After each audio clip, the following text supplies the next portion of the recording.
Youth Unrest in India. അടുത്ത session ഉടൻ ആരംഭിക്കുന്നു.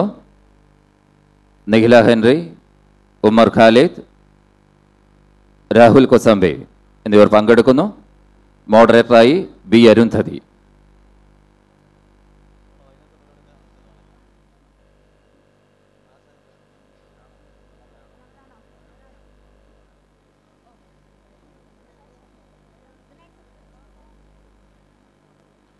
The next session at Eritola, Youth Unrest in India.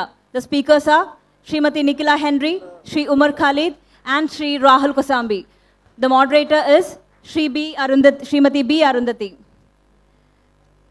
Sri Umar Khalid is an activist and a research scholar, and India knows him as a strong voice that rose for the students at the JNU protests. He's been instrumental in incorporating into the national debates the issue of student politics and the representation of Muslims in Indian politics. Sri Umar Khalid, welcome to KLF 2019. Srimati Nikhila Henry is a journalist, writer, and blogger, and currently works with The Hindu. She specializes in conflict reporting and has written extensively on regional and communal clashes for the Times of India.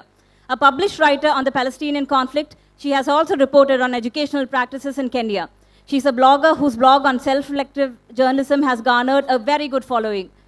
Srimati Nikhila Henry, welcome to KLF 2019. The focus language of KLF 2019 is a Marathi language, and today on this panel of speakers, we have the acclaimed Marathi writer, Sri Rahul Kosambi with us. Sri Rahul Kosambi, welcome to KLF 2019. As moderator, we have B. Arundhati, who's an activist and actress, and has been part of all contemporary protests as a voice that wouldn't be placated by offers of compromise. She's a PhD scholar at Hyderabad Central University. Welcome to KLF 2019, Srimati B. Arundhati. The next session at Eritola, Youth Unrest in India. The speakers, Nikhila Henry, Umar Khalid, and Rahul Kosambi, with B. Arundhati as moderator.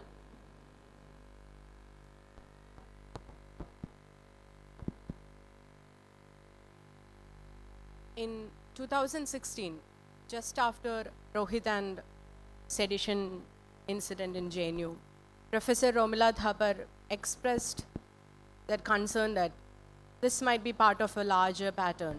And in 2018 March, very recently, she expressed her anguish over the way in which JNU is being systematically dismantled. So from fee hike to compulsory attendance to removal of deans, Indian campuses are not being allowed to breathe easy. Now, what is the way out of this crisis? Is there a way out? And there is little doubt that the students are frustrated, disillusioned, but for how long they can resist? To you, Umar. A very good morning to all of you. Before I respond to the specific question that is posed, I first of all want to congratulate DC Books for putting together this phenomenal festival, the Kerala Literary Festival, and that too at this juncture. And having us, the quote-unquote, the anti-establishment, or what the establishment calls the unpopular voices, letting us know that we are not unpopular, we are actually popular voices of this country. I really want to thank the Kerala Literary Festival for that. I also want to salute the people of Kerala for your resilience in the recent past.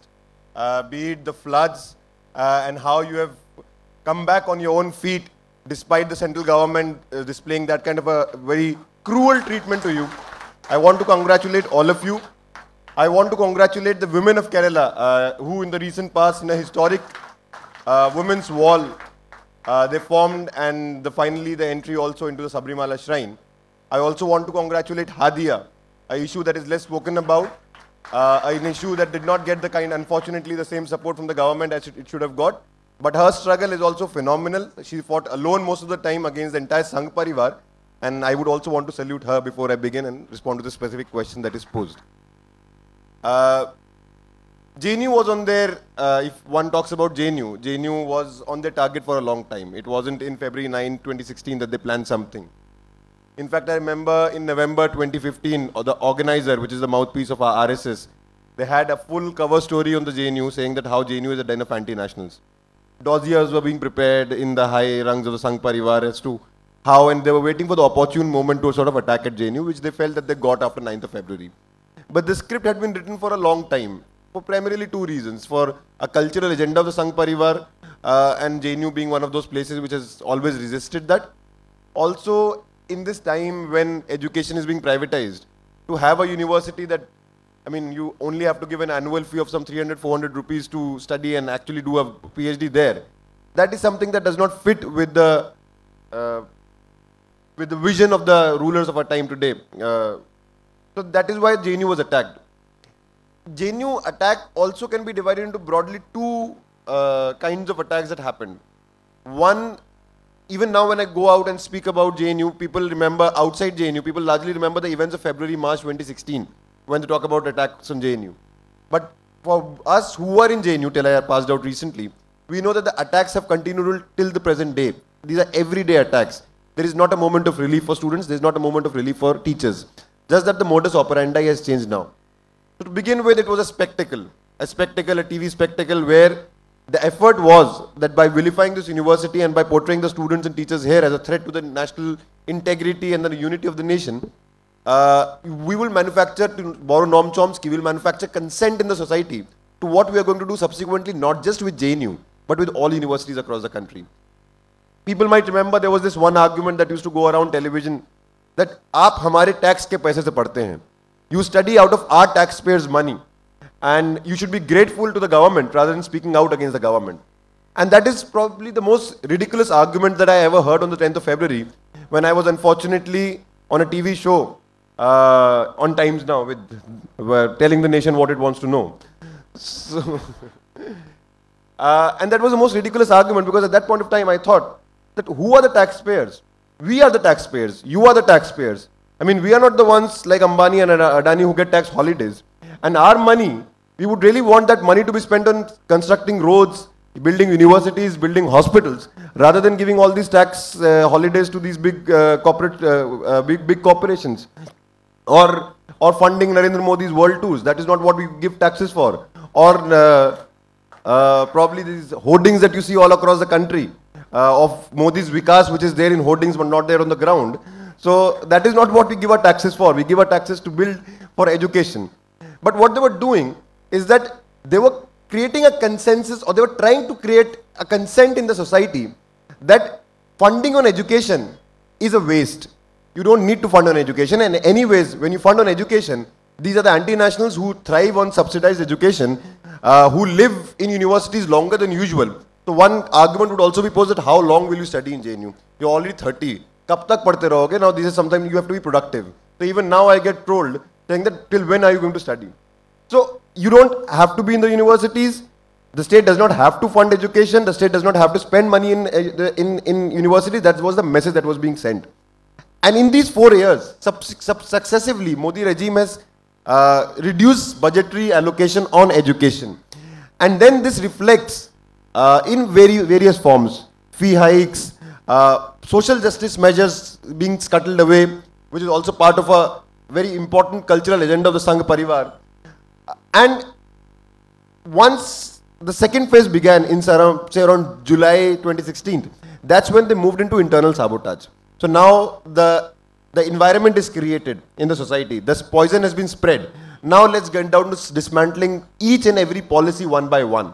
So whether it be something like a deprivation point in JNU, where students coming from underdeveloped areas were given extra marks in their entrance exams to help them compete with students from the metropolitan cities, that was scrapped. The GS Cash, which was the Anti-Sexual Harassment Committee, that was taken away. So one by one, each and every of those socially inclusive policies has been done away with. While the overall message that has been said is that this is happening for the betterment of the society. Now something simultaneously is also happening.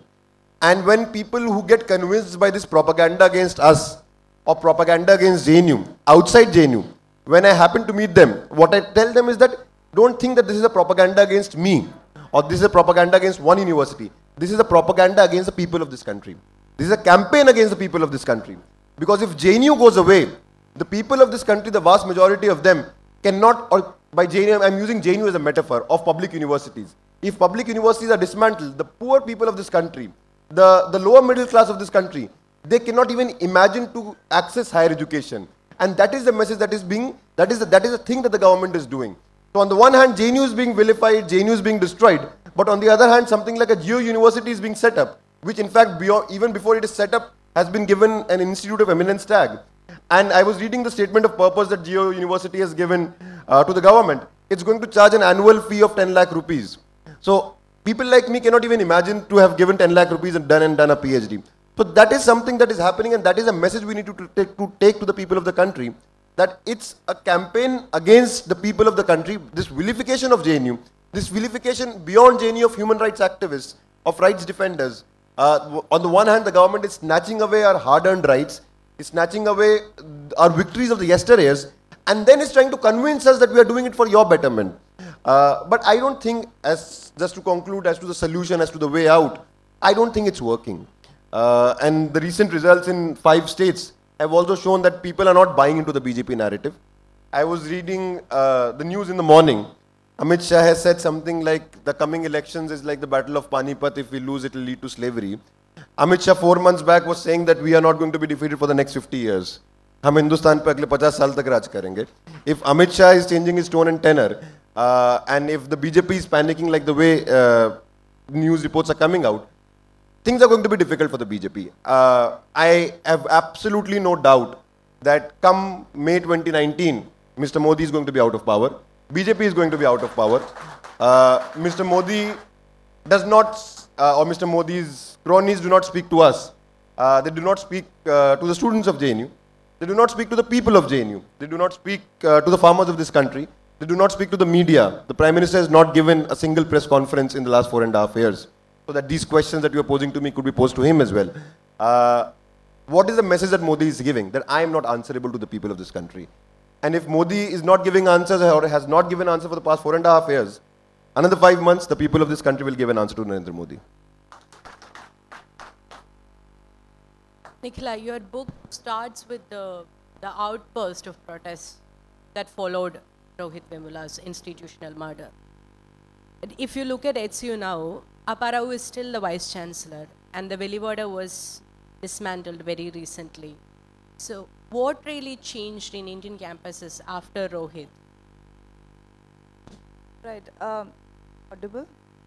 I'm very thankful to KLF for inviting me to this venue, and for that I got a chance to come to KLF and also be in the panel with student leaders like Umar and Mr. Kosambi, who has written extensively about movements across the country.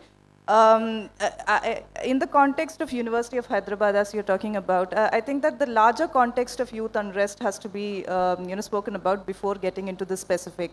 So this decade that we are part of, this decade has been a decade of demographic importance. That we are, look at the audience. I mean, we are a nation of young people. That 50% of our population is below 25 years of age, and about 35% of our population are between 15 to 35 years of age. So we have had a youth bulge in the country, and apparently, the youth bulge should translate into something like a demographic dividend, where the GDP will grow because of a lot of young people getting into the workforce.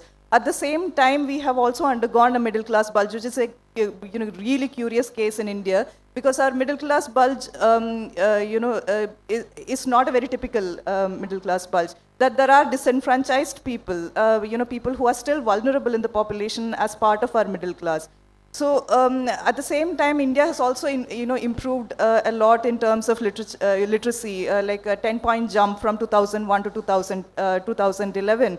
So it is in this context that a protest in University of Hyderabad happens. That we get a 26-year-old student who sits in a very placid city in Hyderabad, which does not have many protests. After the Telangana agitation, the city here was completely new state was formed.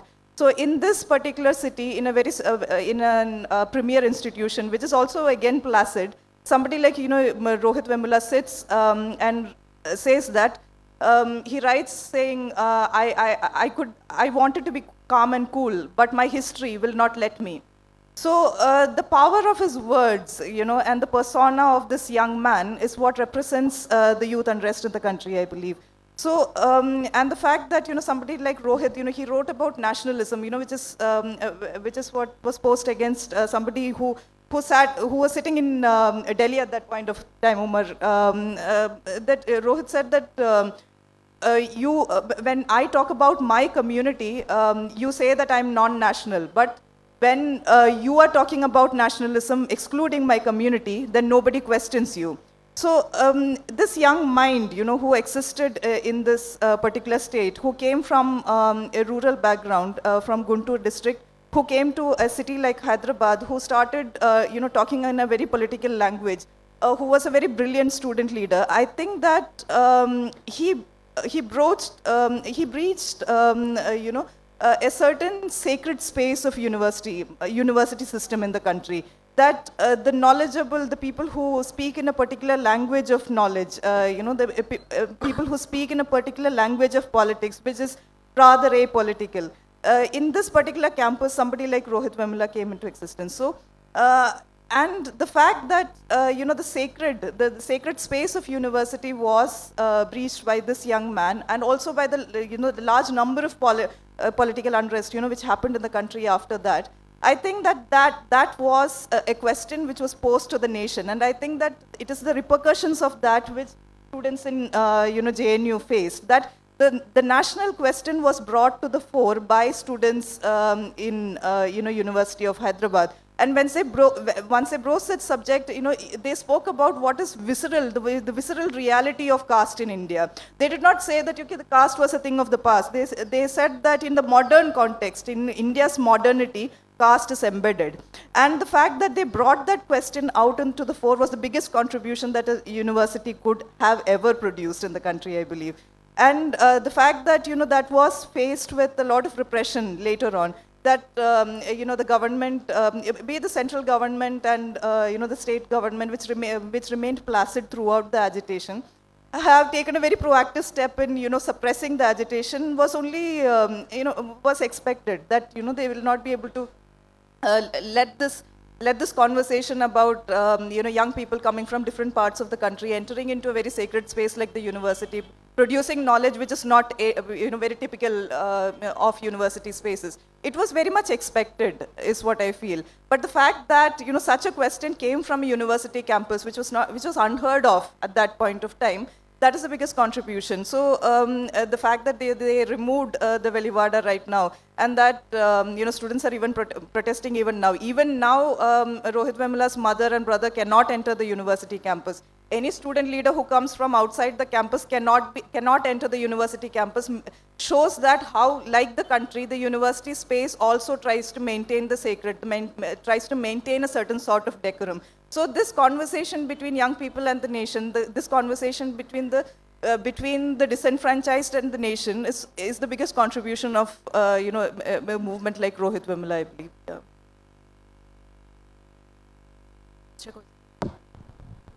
While students are battling inside the campuses, some phenomena are happening outside the campus like Jignesh Mevani and Chandrasekhar Azad. Do you think it is the Dalit youth that's going to define the future of Indian democracy? First of all, I would like to thank you, the organizers, that I'm here on speaking youth unrest in India with none other than Khalid and the young writer. So, yes, I definitely believe in that, because if you see, because the subject of our today's topic is youth, not student actually. Though these two terms are overlapping, youth are students and students are youth. But I certainly believe that most of the politics is happening actually. Though the defining politics is definitely happening in universities, but most of the substantial youth politics are actually happening on the roads and beyond university campuses. She has mentioned actually Ravan, that is Chandrasekhar Azad, popularly known as Ravan, then Jignesh Mevani, and even you can, for that matter, there are some other names also, and obscure names from Maharashtra like Sudhir Dhawale is working, Harshali Poddar is working. There are so many other youths are actually working, and they are actually forcing the state actually to take very what you can say, a state is being actually forced to take a backward leap. And you have seen from the recent instances of the state reaction to the Ravan when he actually visited the second commemoration of this Bhima Koregaon, which just happened in Pune last year. This year actually, when he came, actually he was kept in house arrest. He was in hotel actually, so was kept completely. And the pressure of the youth outside of campuses is so, actually though the Kanaya Kumar or Khalid or so many others who are actually hailing from the campuses, they are actually exerting tremendous pressures on the conventional politics actually. If you see, when I can speak from Maharashtra, my own experience, when Kanaya was there for I think 7-8 times in Maharashtra, especially he was actually having savas in Nanded, then Latur, Usmanabad, Aurangabad, Pune, Mumbai, so on and so forth.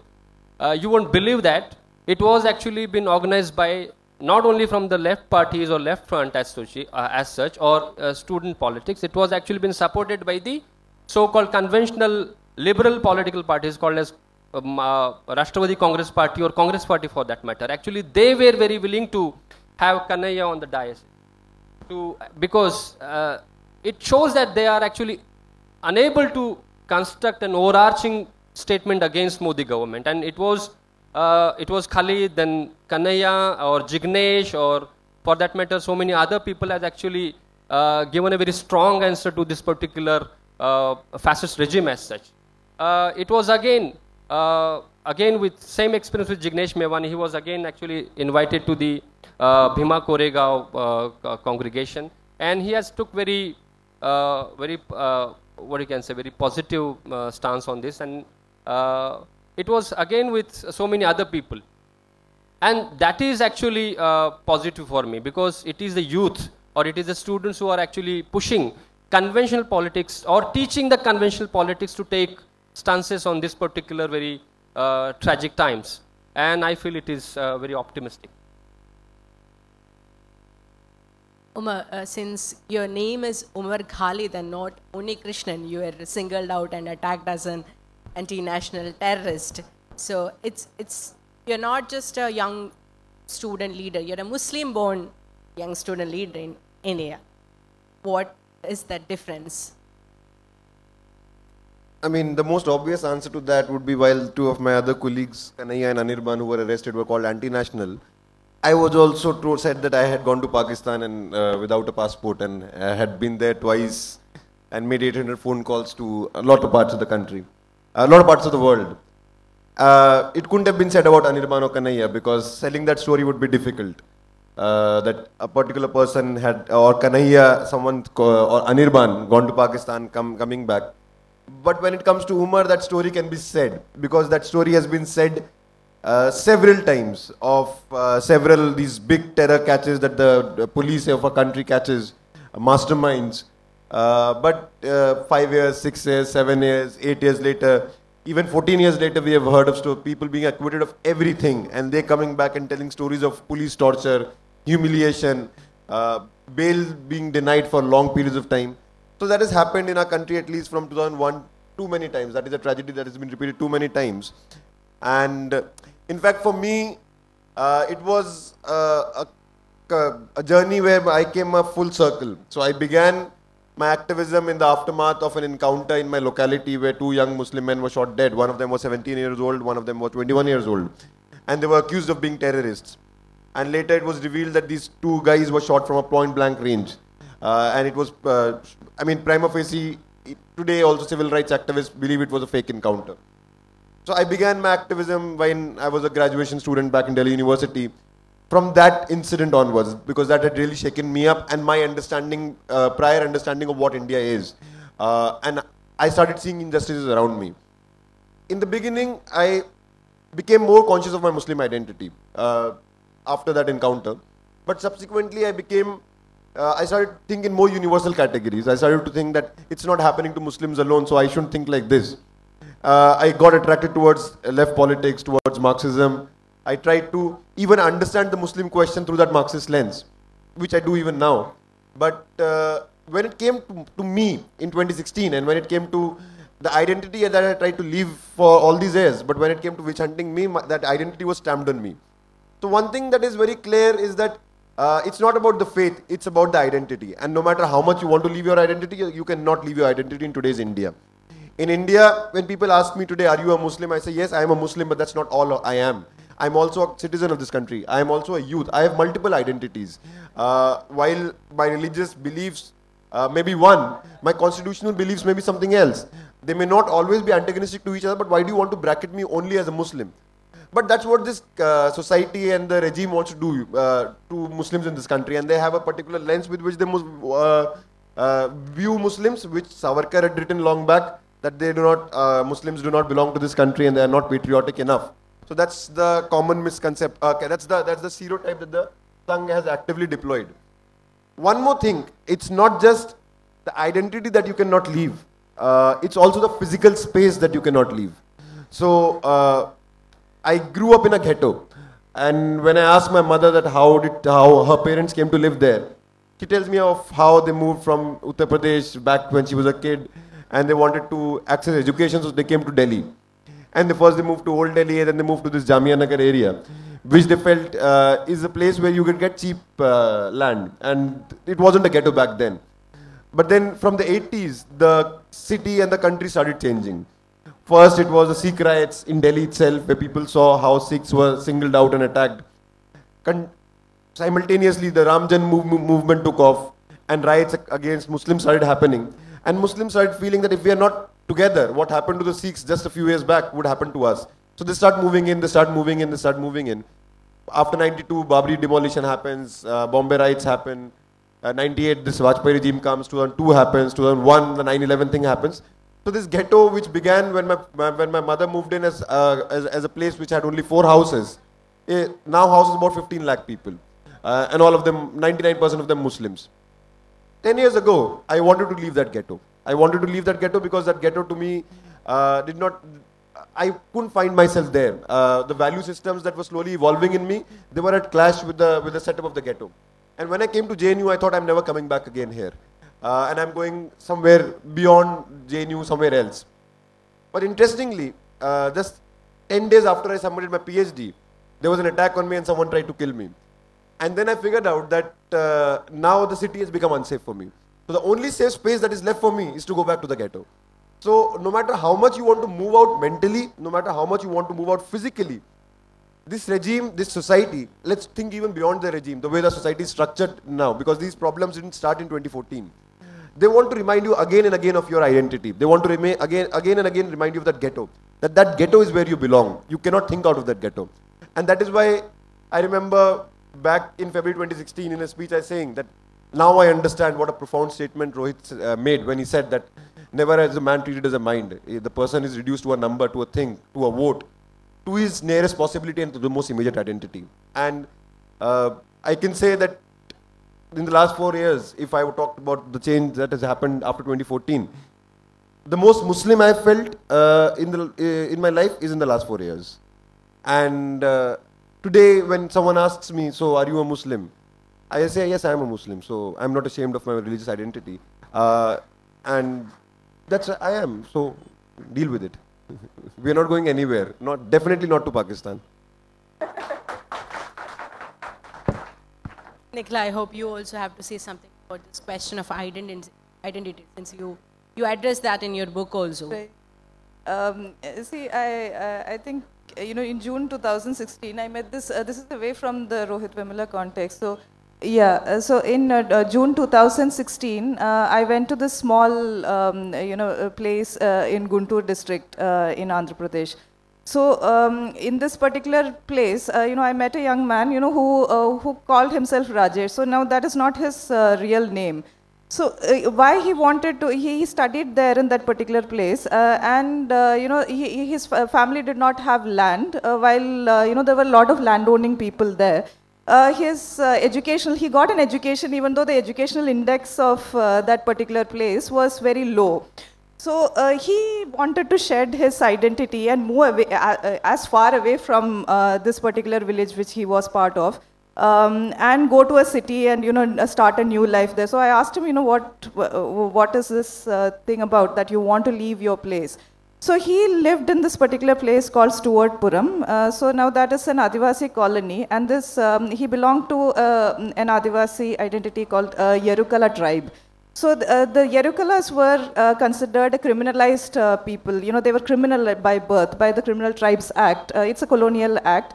So even after independence, this young man in the beginning of the first quarter of 21st century, he moves away. He wanted to move away from this particular place and start a new life with a new name and shed his identity completely.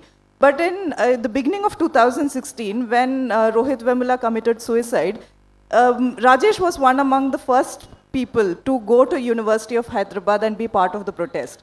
So why I'm talking about this particular context is that here is an Adivasi young man who wanted to shed his identity completely, strip his identity off completely, going to a protest spot, where the assertion of identity was at its prime, where people were shouting slogans like Jai Bhim, Phule Ambedkar, Kanshiram, where people were shouting slogans like Kadilindi Dalita Dandu, which means the Dalit movement has started. So I think the confluence of these two, a person who wants to strip his identity off, and the confluence of a crowd of people who want to assert identity, that there is a oneness there, you see. So I think that oneness is absolutely important, and I think that is what Umar was also talking about, the confluence of, not being a Muslim by faith, but having a Muslim identity. And this will continue to happen in a country like India, because the question, while Rohit was talking about, being reduced to an identity, there is also a, sense where the ghettoization does not just happen in a place like Jamia Nagar. For that matter, University of Hyderabad or any university is a ghetto. The ghettoization happens, the structure of the village gets replicated in our modern institutions. That's the problem which India is actually facing, where university space, which is supposed to be egalitarian, where everybody is supposed to be equal, where people are supposed to study, this particular space replicates the structure of a university. Of a village, where there is a sarpanch, which is most probably the vice chancellor. There is there is a one rung of henchmen, perhaps the faculty members, and then comes to the students. The number of students from marginalized sections who are part of the university gets ghettoized into a velivada. And that is why when a symbolic structure like velivada comes on University of Hyderabad, the university community shudders, because they can see that what is hidden, what is actually hidden under the placid surface of the university is what is right there in front of us as a tent, you see. So I think this question of identity will constantly be will be of importance across the country, especially because our modernity is highly entrenched, in different sorts of identities, be it that of a marginalized Muslim person, a person who is a politically assertive Dalits.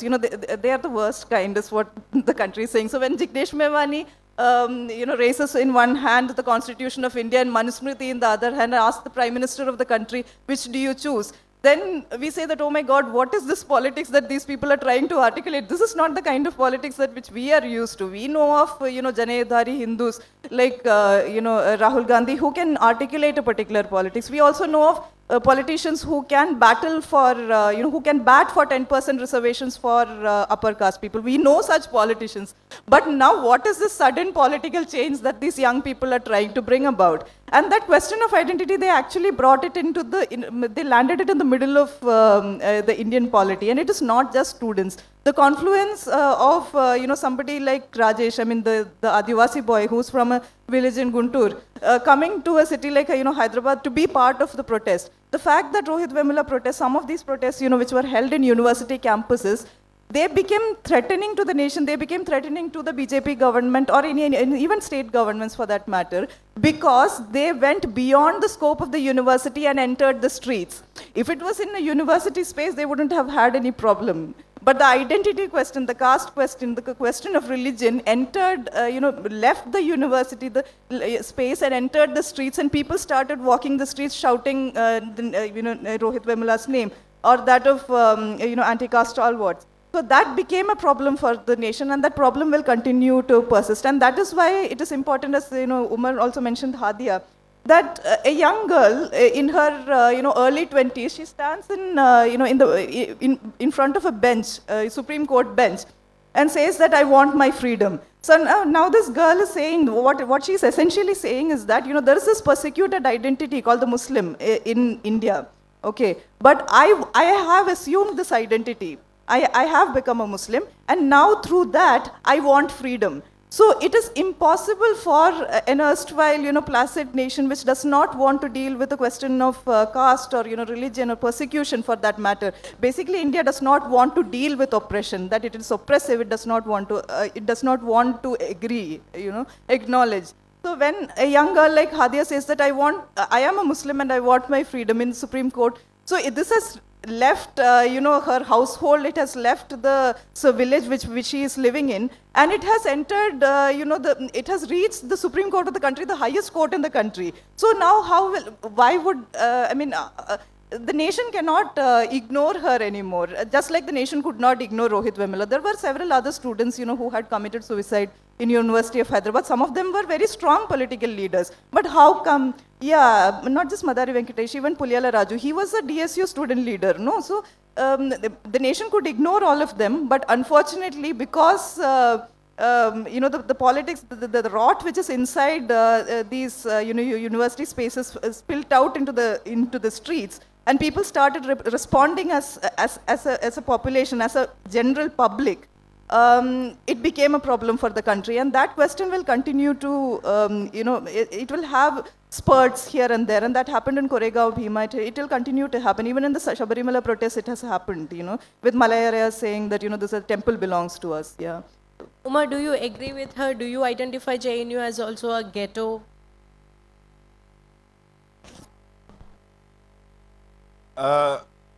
See, it's determined and mediated by a lot of things. I mean, it's not static. So it's always in a movement. For example, in the last 4.5 years, there is an attempt to convert JNU not into a ghetto, but into an enclave of the rich, the privileged. For example, for the last 4 years, the reservation policy has not been followed. Not last 4 years, last 3 years, ever since the new Vice Chancellor took over. So that cultural project is happening where there is an attempt to set up a very hierarchical institution to ensure that certain policies are taken out which ensure the representation of disempowered, underprivileged, the oppressed castes, women. So that project is on, but so is the fight against it. So that depends on, so this fight is one that determines whether we are actually able to make our university spaces more democratic. That is the fight. For example, over the last 4.5 decades of its existence, JNU has strived to be more democratic, and I can say that JNU is more democratic compared to the society in general.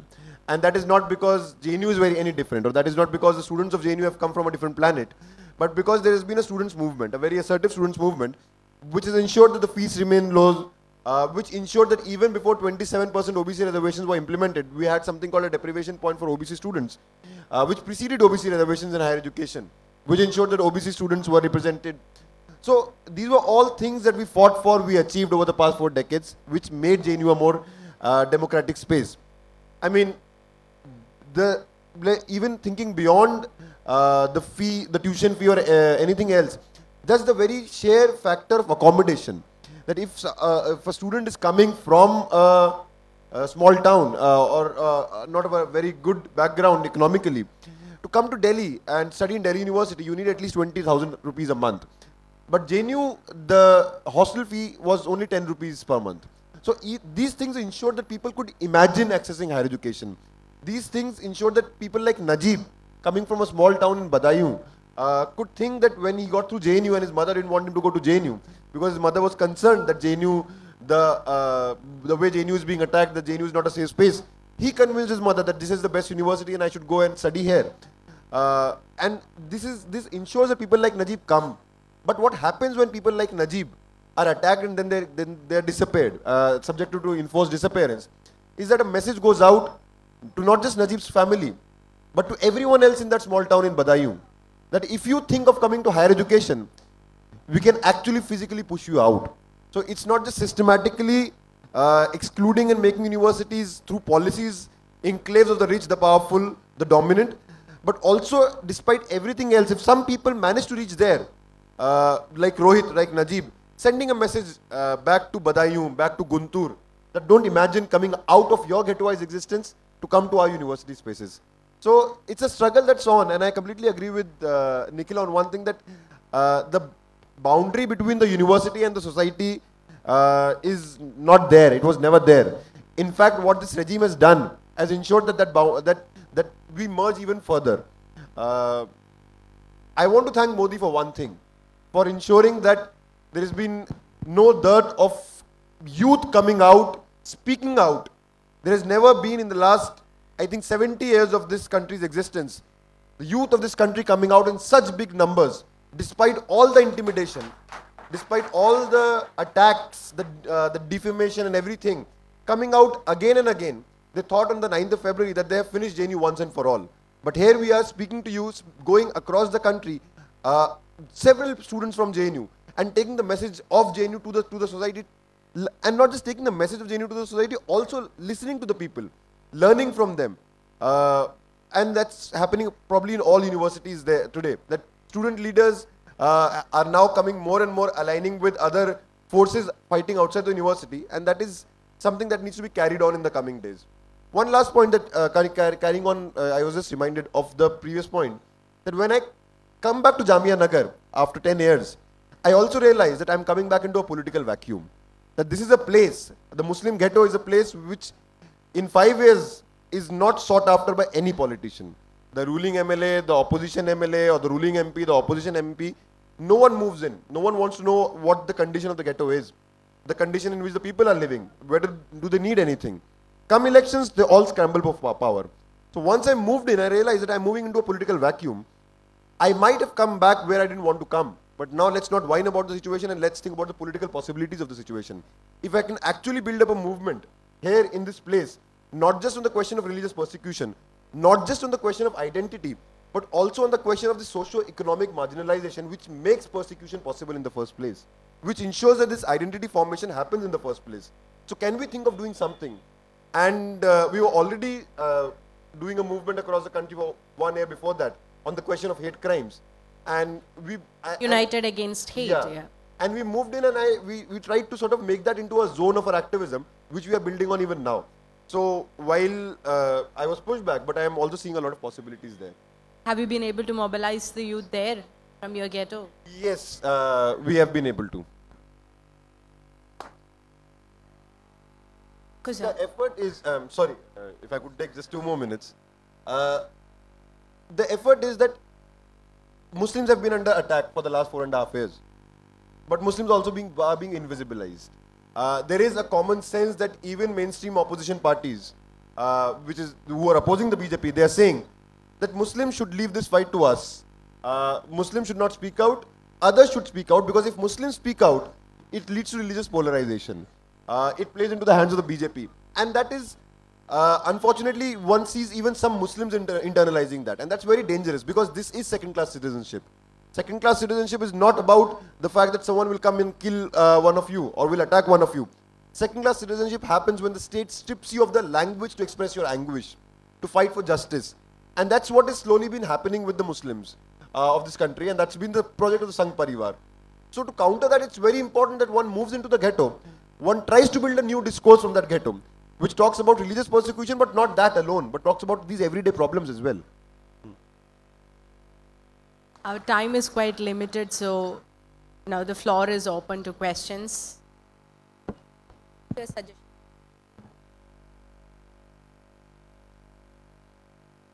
We'll collect a bunch of questions and then they'll answer.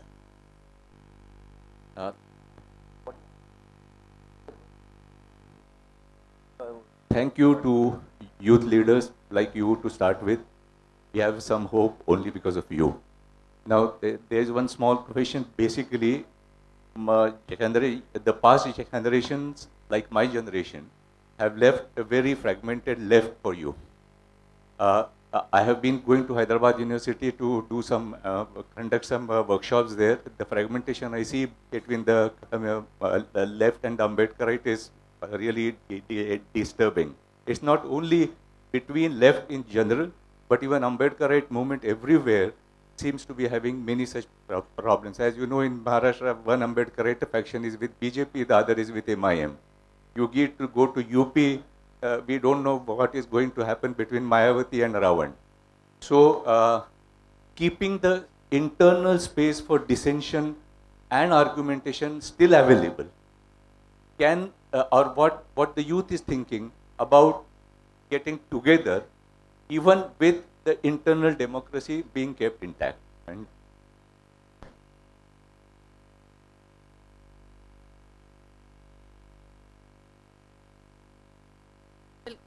collect some more. Thank you for coming to Kerala. Just wanted to ask, you see, I think the whole discussion was around students and university. Respect that. Not audible? No. I think a lion's share of people, of the youth, work in corporates. And these are also people, I believe, do not have an identity because they are people who follow a certain pattern, and I think they are the ones who are culpable to the right-wing, thinking mostly. And how are you, as youth activists, at least I would say you have been given the moral, responsibility to take this forward. How are you going to spread this fire to the youth who are actually working in corporates, who are also a large share of people? And until and unless these people are going to join you on the road, I think the struggle is going to be only partly done.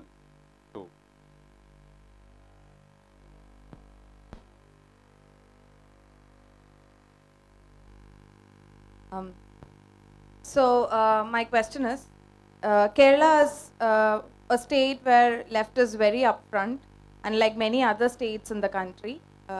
But even in the state of Kerala, you quoted the example of Hadia.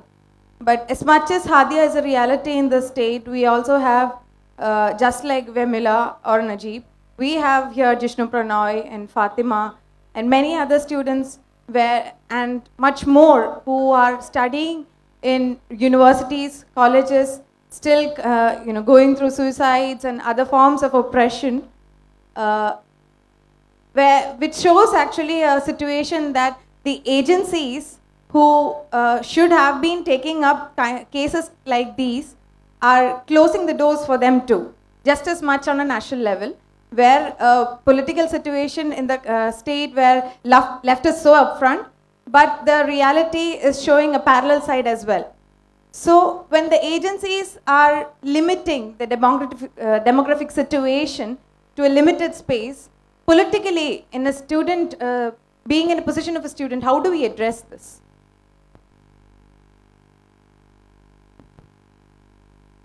Hello. Hi Umar, I'm Aditya from Delhi. I live in Munirka.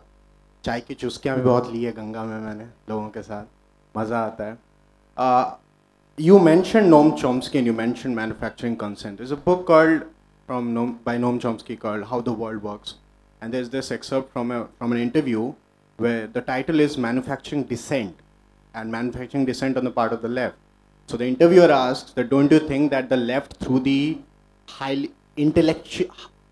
rich intellectual rhetorics of Marxism, they are kind of manufacturing some dissent in the common people. The people cannot, relate to what they are saying. They're talking about bread, they're talking about the basic necessities of life, but they couldn't sell it to the people. Like for example, say the phrase Lal Salam, people from my class in Delhi University, they're like, oh, Lal Salam, the Maoists use it, they are, they spread terror, we are not talking about it, it's not good, That kind of a rhetoric. My question to you is, do you believe that that is the case when people from the university campuses uses these rhetorics, they cannot connect to the people?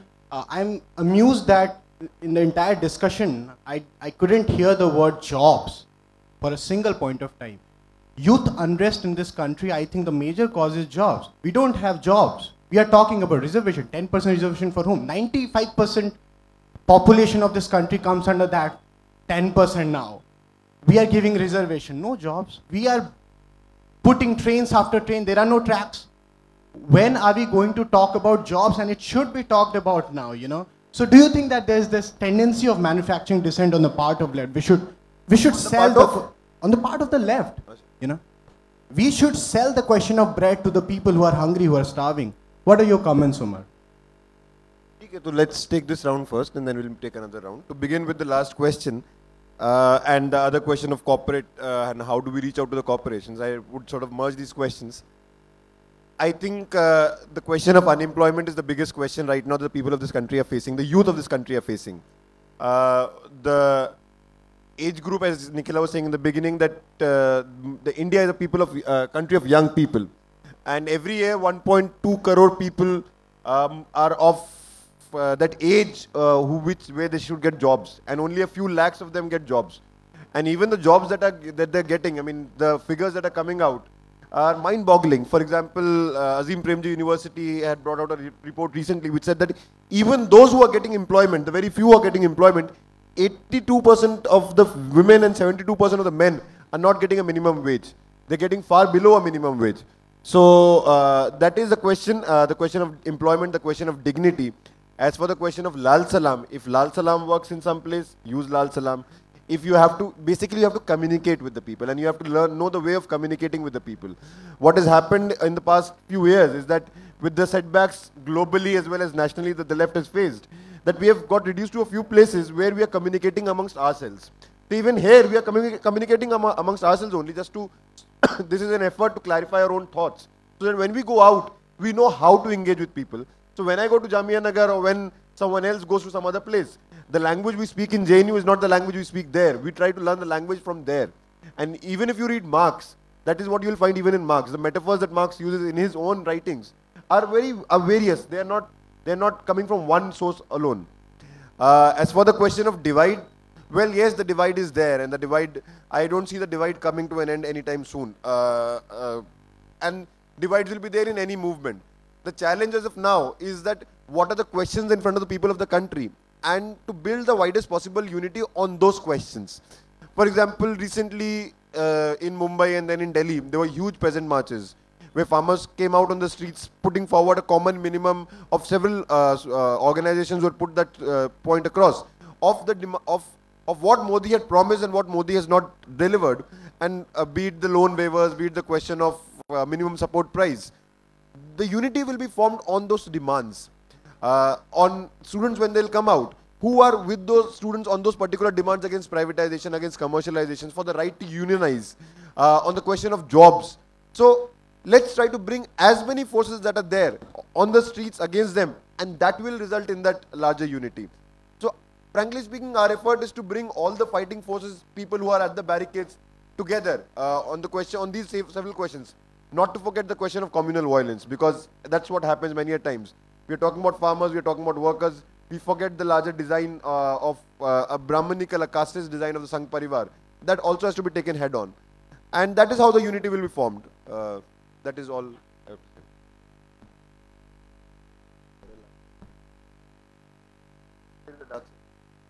say.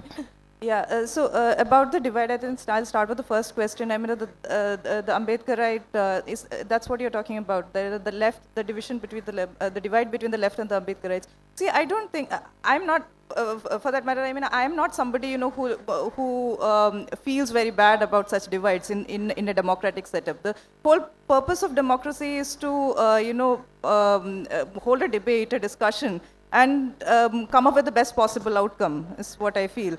So, and also in this particular context, you know, you cannot just say that, okay, since 2016, 17, and 18, in a campus like University of Hyderabad, the students have been at loggerheads with each other. We also have to look at the, you know, the political context of universities, political context of student politics in University of Hyderabad. The first time, the first year that, you know, a student organization like Ambedkar Students Association fielded a candidate on its own, was in a, you know, ASA left panel. And he was, that was in 2006. and he lost that election because there was cross-voting. Later on, you know, when they decided it was in 2013 that, you know, they decided to make a complete break and see what the possibility of, you know, standing alone you know, fighting ideologically means, and it worked for them. So in these, in this particular context, I think that let them experiment. I mean, the students, you know, just like, you know, you was talking about, that finding these alliances is left to them. I think that I really enjoyed the debates which they come up with. And I feel that, you know, there should be space for them to, you know, thrash these things out. About the corporates, I think, one thing is that after 2006, the biggest, the meltdown of 2007 and 8, the corporate sector in the country is actually undergoing a complete meltdown, and nobody wants to talk about it. That people are losing jobs by the hundreds is happening. But nobody wants to talk about it because everybody wants to talk about the startup boom. And that is extremely unfortunate, is what I feel. And about the Kerala context, I mean, not just about Jishnu, yeah, we should talk about people like Kevin, you know, people like Madhu. All these, you know, factors, the fact that, you know, these deaths have happened in a state like Kerala, which has gone through a Kerala model of development, which has a progressive left front in the center in the state. It is definitely a matter of concern, and it has to be addressed. And I think attempts are being, you know, made to make such, you know, I mean, questions heard. And I think that the fact that you raise such a question here itself is very, you know, interesting. Yeah. Modi promised 2 crore jobs every year. That should have been 9 crores. Not even 9 lakhs have come. And 35 lakh jobs have been destroyed because of demonetization and GST. That's it. We have to wind this session. Time is over. Thank you, everyone. You were a wonderful audience. Thank you, Umar, especially. Kerala loves you. Thank you. Thanks a lot. We come to the end of what was a beautiful conversation on grappling with issues of identity, oppression and discrimination by the future leaders of India with key roles in ushering in a new brand of politics. KLF 2019 thanks the speakers with mementos presented by Program Committee member Shri G. Manoj Kumar. Thank you, speakers. Shri Rahul Kosambi, Shri Umar Khalid, Srimati Nikhila Henry,